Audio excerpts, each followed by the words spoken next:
वीरपुर नाम के शहर में तेजस अपनी पत्नी नीरू के साथ रहता था।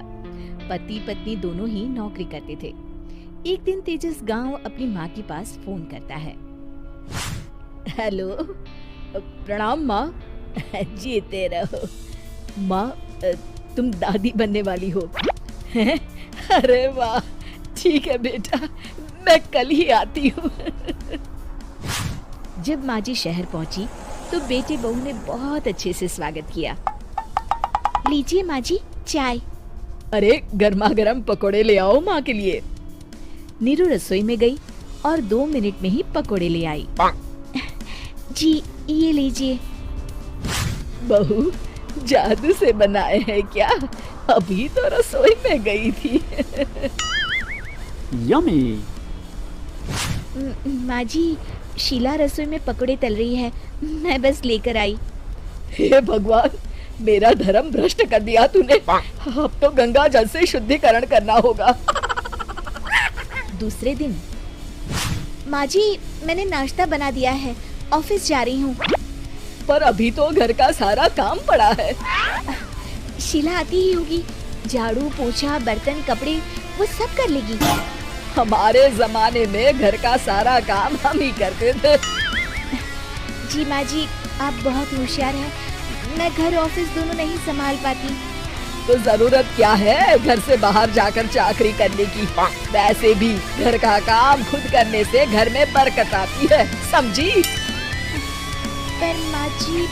पर वर कुछ नहीं, इस महीने की पगार मिले फिर ऑफिस बंद है। हाँ। रात को नीरू तेजस से कहती है, सुनिए जी, माँ जी बोल रही थी कि मैं नौकरी छोड़ दूँ। वैसे ठीक ही तो है, अभी तुम्हें आराम की जरूरत है। फिर भी आराम कहाँ, शीला को छुड़ाने के लिए बोल रही थी। तो अब 24 घंटे में इतना काम तो कर ही सकती हो। पर जॉब पसंद है मुझे, घर पर मन नहीं लगेगा। अगले दिन जब दोनों ऑफिस के लिए निकल रहे थे, मेरी तो कोई कीमत ही नहीं है इस घर में।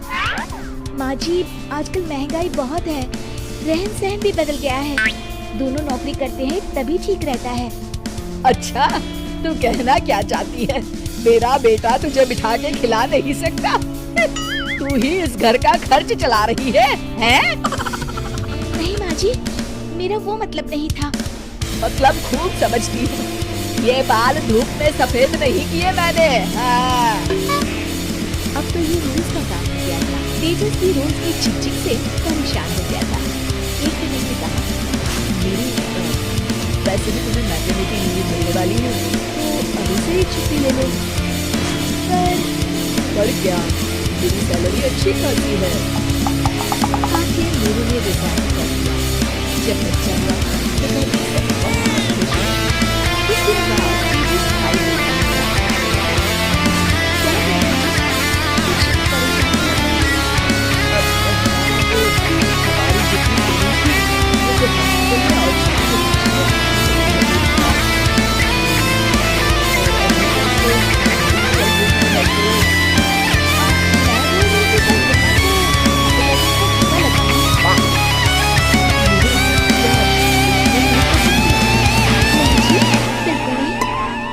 अब तेजस को समझ में आ रहा था कि उससे गलती हुई है।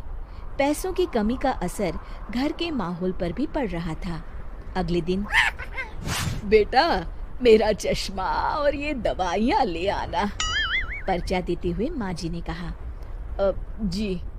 तेजस, मुन्ना के लिए दूध का डिब्बा और डायपर भी ले आना, और ये किराने के सामान की लिस्ट है, इसे भी लाना है।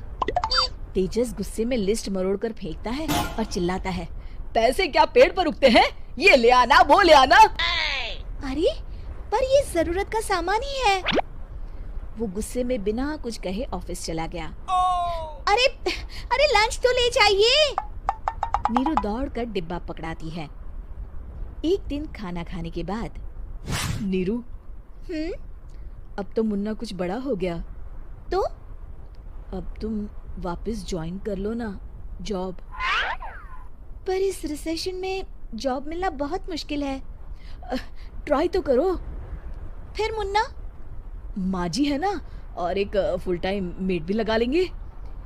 पर माँ जी, उन्हें तो पसंद नहीं। तभी माँ जी वहाँ आ जाती है और प्यार से नीरू के सर पर हाथ फेरते हुए बोलती है, अब मेरी समझ में आ गया बहू, पहले के और अब के समय में अंतर है। तुम काम शुरू करो, मुन्ना की जिम्मेदारी मेरी। मेरी प्यारी माँ जी। ये कहकर नीरू उनके गले लग गई। शिक्षा, परिवर्तन संसार का नियम है, हमें भी समय के साथ चलना चाहिए। उम्मीद है कि आपको हमारी ये कहानी पसंद आई होगी। कृपया हमारे चैनल को सब्सक्राइब करें और सभी अपडेट्स के लिए बेल आइकन जरूर क्लिक करें। और हाँ, वीडियो लाइक और शेयर करना मत भूलिएगा।